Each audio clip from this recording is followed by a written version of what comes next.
수 있죠. 저는 내용이 좀 의미 있는 게 방송이나 특히 SNS를 통해서 해명이나 사과글을 올리는 일이 굉장히 많았어요. 요즘에 내 잘못에 대한 것도 있고 누구를 가해해서도 있고 아니면 논란에 대한 해명을 할 때도 보면은 진심을 담아서 쓰면 괜찮아지는 일이 핑계가 섞이면 확실히 일이 더 커지더라고요. 근데 글로 쓰면 모든 내용을 다 쓸 수가 없고 이제 쓴 걸 또 읽는 사람이 받아들이는 그 차이가 있어서 저는 이제 주위 사람들한테 사과는 언제나 그 사람 앞에 가서 직접 얼굴을 보고 하는 것만이 유효하다고 저는 해요. 특히 당사자가 있는 경우 저희 재판하면 반성문 되게 많이 했어요. 진짜 구속해서 할 수 있는 게 반성문밖에 없을 때가 많아요. 그럼 이제 여러 형태가 있어요. 근데 되게 한 교도소에 비슷해요, 내용이. 그러니까 그 잘 쓰는 사람한테 의뢰를 하는 것 같기도 하고 어떤 사람은 반성합니다 몇만 번 써요. 아니면 십자가만 그랬어요. 약간 무섭고 때도 있고. 그리고 이제 마지막에 이제 재판이 끝나면 피고인 하고 싶은 말씀 하세요 하면 되게 잘못 인정하고 선생님 죄송합니다. 다시는 안 그럴 테니까 관용을 베풀어 주십시오. 정말 죄송합니다. 막 그래요. 다행히 제주 목사, 지금 무슨 도지사 같은 이원진이라는 제주 목사가 이제 호의적으로 해줬어요. 어느 정도였냐면 하늘이 타고 상상이 좌초돼가지고 해안가 이렇게 돼 있을 거 아니야. 그런데 거기 이제 사람들이 배에 들어가서 물건들을 훔쳐오기 시작한 거야. 우리나라 백성들이. 그때 당시 조선 돈으로 하면 30만 냥 정도의 값어치가 돼요. 훔쳐가는 사람한테 노다지네요. 그렇죠. 그런데 이 사람들을 적발해가지고 이 하늘 이렇게 보는 데서 이 발바닥을 몸뚱이로 때려서 앞으로 너희들 물건 손을 못 대게 하겠답니다. 신랑도 아니고 발바닥을 몸뚱이로 안심해라. 우리는 너네 편이니까 우리 너 한 거야. 대신 잘해줄게. 이 정도. 이 정도 잘해. 그리고 이제 결정적으로 청나라 사신이 들어와요. 그래서 숨겨놨는데 두 명이 밖으로 빠져나와가지고 청나라 사신을 만나. 요즘 보내달라. 그러니까 조선 조정에서 난리가 나죠. 사형. 저는 연희각이 목사가 직무하는 곳이네요. 여기가 제일 중요한 건물이네요. 제 사무실보다 훨씬 더네요. 야, 이게 줄이를 튼다 할 때 그 줄.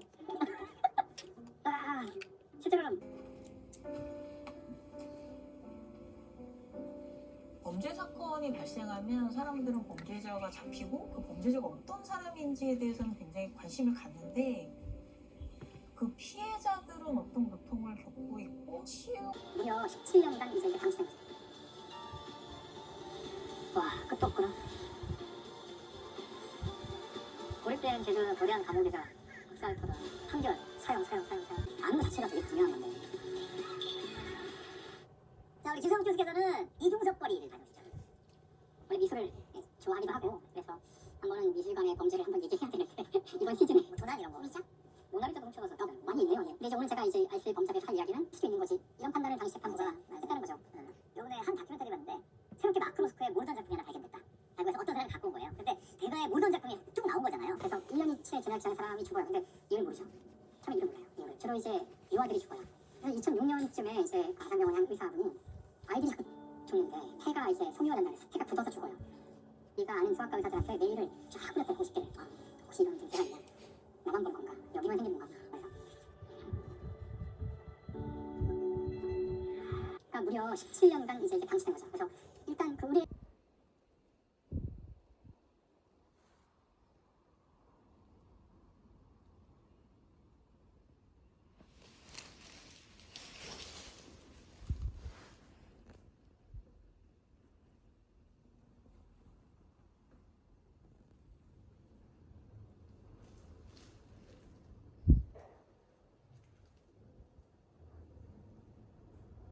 보조수단으로 사건의 가설을 여러 차례 찾아서 했던 사건 중에 특히 강호순 사건 같은 경우에도 최면 수사를 많이 동원했었어요. 왜냐면 그때만 해도 CCTV가 거의 없었고 밝혀낼 방법이 없잖아요. 그래서 최면 수사를 많이 했었습니다. 많이들 알고 계신 사건이지만 강호순 사건은 정확히 어떤 사건이었는지 2006년 12월 20일 무렵부터 하면 본 장면도 기억을 해내고 같이 보는 다른 목격자를 또 찾을 수가 있어요. 그러면 그 인근에 그 장면을 보고 있는 사람 누가 있느냐. 내가 분명히 봤지만 누가 보고 있는지는 몰랐는데 그 학원 버스 기사 아저씨들 서너 명이서 그 장면을 보고 계세요. 그래서 그날 근무자들을 불러가지고 갔느냐 갔다. 근데 이상한 사람이 택시를 타고 가길래 참 저런 메밀보다 훨씬 메밀은 싸고 그러니까 그때 시작된 거라고. 근데 왜 이름이 막힙니까? 너무 막힌 거죠. 그것도 또 약간 학설이 있대요. 학설했어요. 학설이 있대요. 그래서 일단 예상할 수 있지만 막 만든 거랑 당연히 우선이니까 우리 몸에 필수로 필요한 아미노산이고 NA는 소금이에요. 그렇죠. 소금 나트륨 소금 이게 나쁘대야 될 총이 아니라는 거예요. 그리고 총에 김중희의 지문이 없어요. 그리고 김중희의 손목시계에 금이 나 있고 거기 옆에 크레모와 스위치 박스가 있었는데 그게 파손돼 있어요. 그러니까 이제 몸싸움이 있지 않았을까 하는 이 중요한 생각들이 있죠.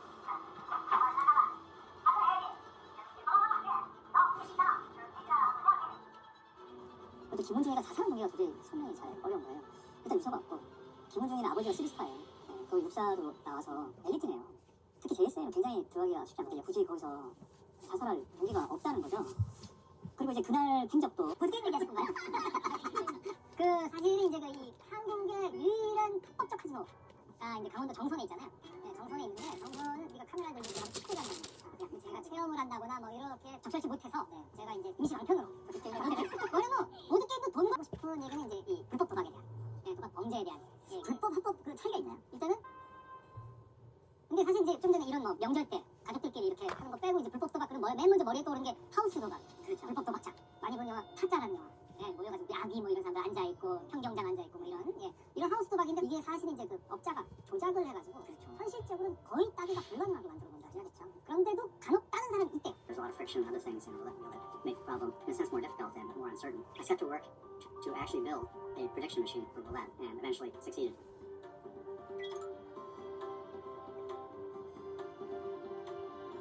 침뱉거나 아니면 뭐 면전에서 욕설을 하면서 고함을 지르는 그런 것도 다 폭행으로 처벌될 수 있는 행위죠. 학교 폭력으로 발생한 좀 가슴 아픈 사건이 있었죠. 네, 아마 많은 분들이 기억하실 것 같은데 2011년 12월 20일에 대구에서 중학교 제가 없을 때도 문 열고 저희 집에 들어올지도 몰라요. 제송해요 이렇게 이야기를 했어요.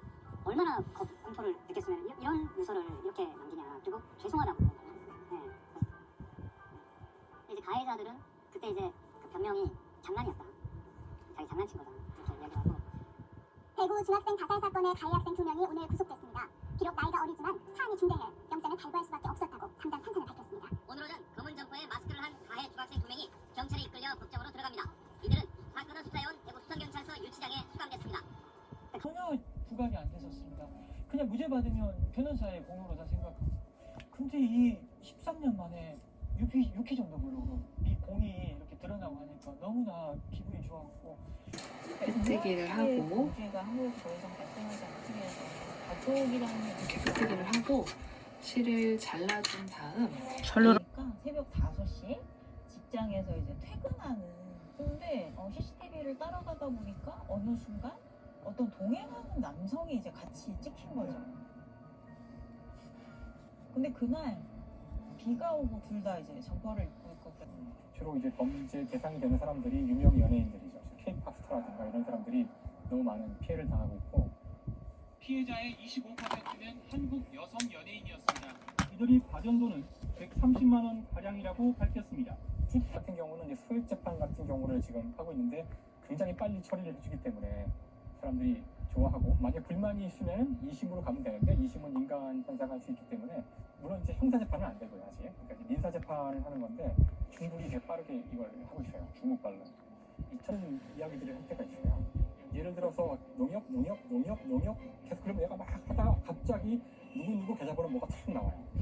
아까 인공지능 판사도 어떤 문제가 있냐면 결국 지난 수십 년간에 우리 판례로 이제 학습을 할 텐데 그 판례 안에 만약에 혐오가 들어있고 그동안에 급격히 바뀐 우리 양성평등에 대한 저도 사실 우리 집안에 벌레 한 마리만 들어와도 남을 편하지 않거든요. 우리는 그런 종이에요. 우리는 재생력을 하지 않고 다른 종을 다 대적하면서 나한테 걸리적거리는 나를 불편하게 하는 생명체가 나타나면 다 죽여버려요. 다 없애버릴 수 있다고 강하게 믿고 다 없앴죠. 호랑이고 뭐고 인간한테 위협이 되는 동물은 우리 주위에 없어요. 작은 곤충이나 이런 해충조차도 선별적으로 죽일 수 있다고 착각을 하는 건데 그렇게 하다가 다 죽는 거죠. 생명체들이. 그 인간이 뭐라고 하려고 하는 짓들이 다 밀히더라고요.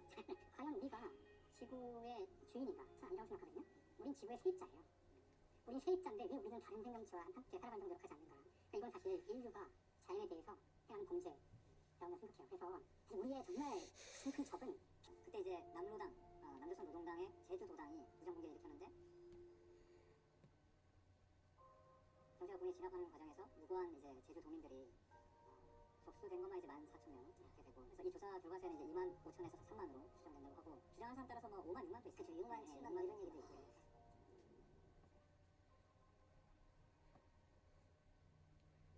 배경이 그 촉발된 거는 여러 가지 소리셨습니다.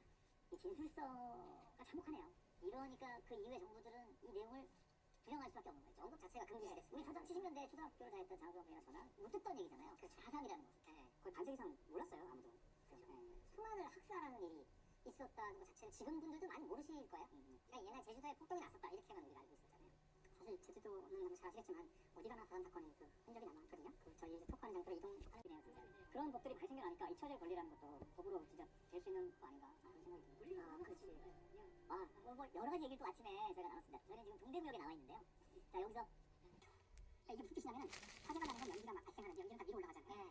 밑에 있었어요. 도시 이제 도망갈 때도 고개를 들면 이제 바로 유독가스를 흡입해서 다 쓰러지게 되거든요. 아래로 가야 되는데 아래에 충분히 있지 않았고,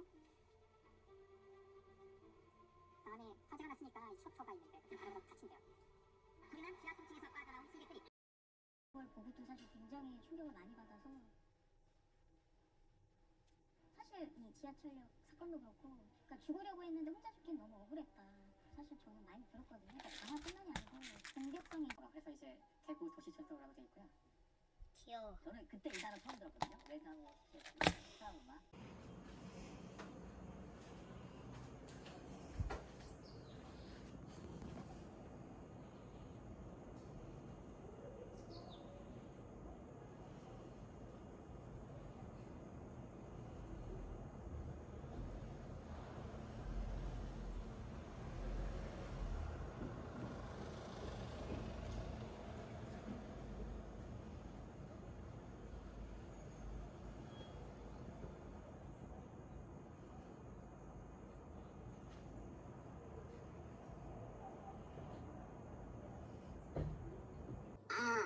맞네. 공부해야지. 야, 봐봐. 나 이런 대답이 너무 좋아.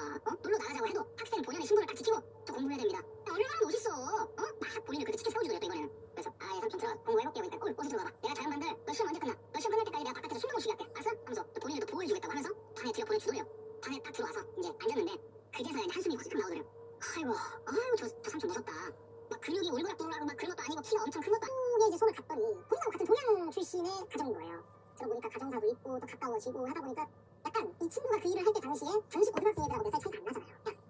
저도 애들한테 그런 선생님 되려고 노력하는 미소 왔어 정확히. 그러니까 저 아까 그 가게 좀 못 가서 어디 지나가는 지점에 뒤편에 있는 산 거기서 갔다고 얘기한 거예요. 그러니까 자기가 어딘지 알겠더래요. 내가 그 상권처럼 몇 번 지나간 적이 있었는데 그런 거 본 적 없는데. 그러니까 그러면 한 3일 뒤에 선생님 또 오시잖아요. 그때 나랑 내가 본 시간 좀 맞춰갖고 거기 가자고. 그러니까 이제 알았다고 해서 얘가 그 산에서 그걸 본 게 대략 한 저녁 한 7시 8시쯤 그때 갔다는 거예요. 그러고 했는데 진짜 신기한 게 이거예요. 원래 이게 사람이 사람을 바닥에서 잡아 끌면 혼자만 성인 남성이 그냥 성인 남성을 바닥에서 잡아 끌면 끌려야 되잖아요. 여기 무슨 뭐 앞쪽으로 누가 고정해 놓은 것도 아니고. 근데 이게 아예 안 움직이더래요. 근데 이게 끌리지를 않대요. 그래서 내가 지금 하도 이상한 일을 당해서 이게 지금 기분이 없나? 깔렸나? 그래서 이제 라이트 온 거 나가니까 다 내려놓고 엉거주춤하게 다리를 벌리고 앉아서 적당히 둘러대서 그냥 쇠가 마당가 있대요. 그래서 이제 맞으면서 얘기를 쭉 했대요. 너 보면 언제부터 기억이 없는 거야? 아까 그때부터 없었다. 진짜 미안하다. 너 지금 머리 이렇게 깨진 거 다행히 머리를 정통으로 맞은 게 아니고 이 목뼈 있는데 뒤쪽을 맞아가지고